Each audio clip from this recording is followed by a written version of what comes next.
Picture this, your guest just checked out, you walk through the door and boom, your TV is gone. Or worse, hosting is not all about hospitality, but also security. And the sad truth is that you don't think about it until you really need it. So let's fix this. Hi guys, I hope everyone is doing well. Today I'm gonna share some simple security measures I believe every host should take.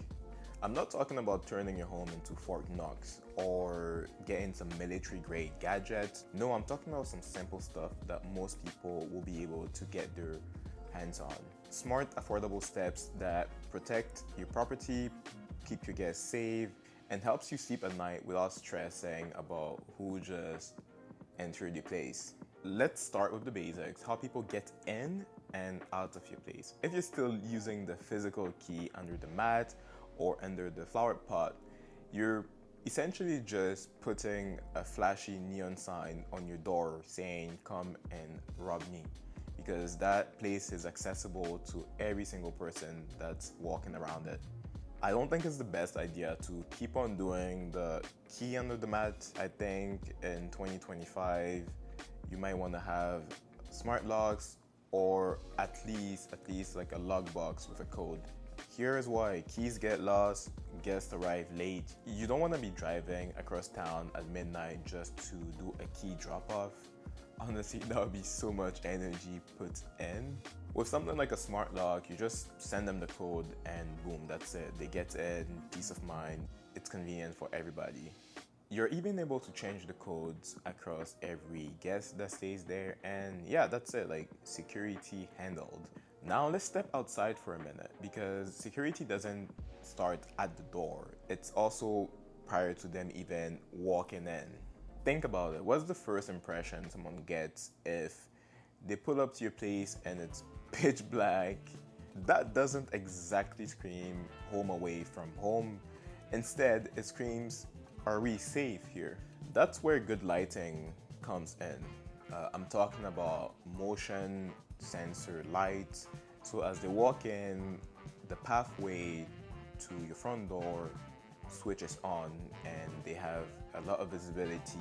No one is gonna trip and it's clear. And it's also a good thing because when you think about it, if someone was trying to break in, the last thing they want to see is them being put in the spotlight. Instead of just buying the lights by themselves, I think it's always best if you package them and the camera. Now, I know I mentioned the camera before you start panicking. I'm not talking about an indoor camera. I'm talking about an outdoor camera with motion detectors. Don't even think about doing that inside camera stuff. Honestly, I think it's nasty. It's a fast track to bad reviews and lawsuits. So please stay away from that. You don't want to be classified as a shady host. Honestly, these will give you a good peace of mind. You know who is at your property, you know when people are leaving and all that. And secondly, these things also act as a discouragement. If for some reason people were planning to do a huge party and they notice that you have cameras there, like they're gonna behave themselves. So honestly, it's a good win for you. Guests feel safe because the property is bright and secure, and you feel safe because you know who is at your doorstep. Okay, so this one is not glamorous, but it's live or death. We're talking about smoke detectors and carbon monoxide detectors. And it's one of the items that's on the cheaper end of this list, but it's one of those that can really save a tragedy from taking place. We're talking about $20 to $30, 10 minutes to install, but it can save lives. You think it's obvious, right? But there are a lot of listings that don't have these detectors in their unit.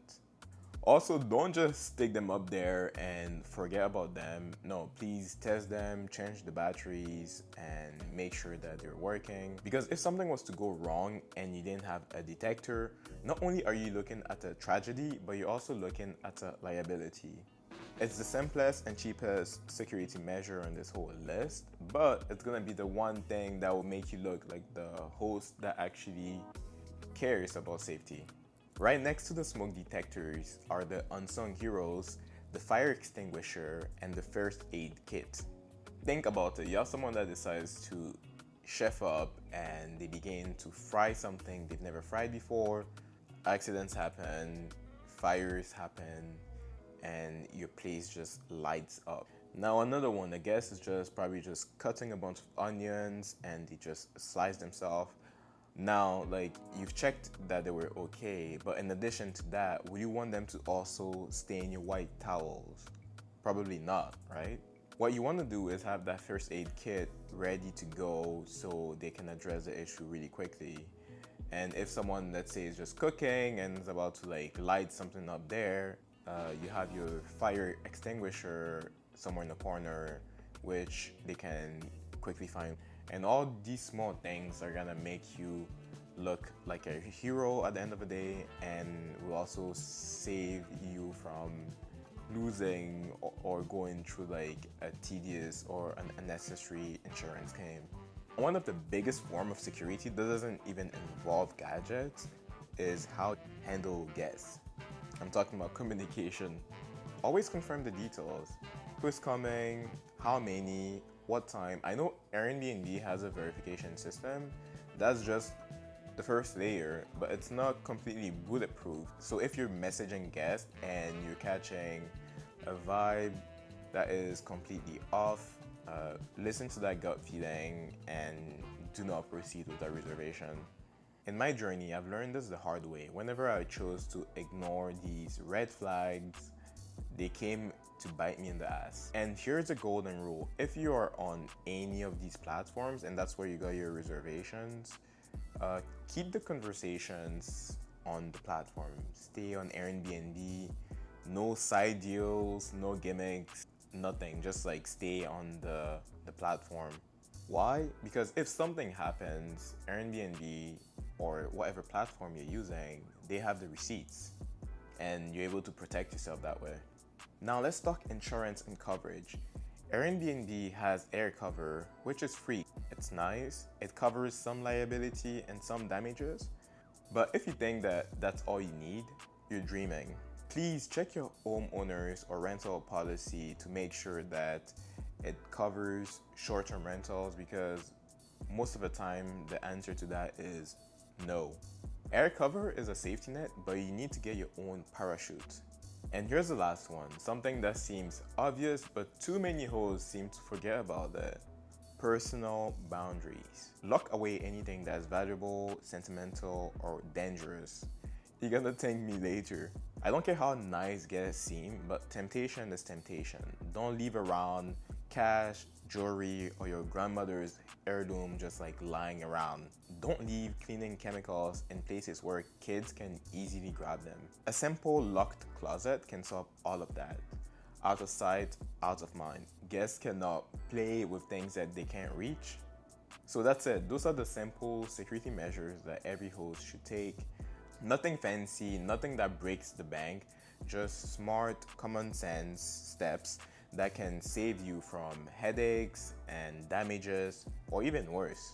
Now I want to hear from you. What's the most useful security tip you've learned as a host?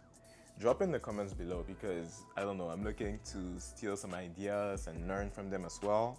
And if you found this video useful, don't forget to like and hit that subscribe button.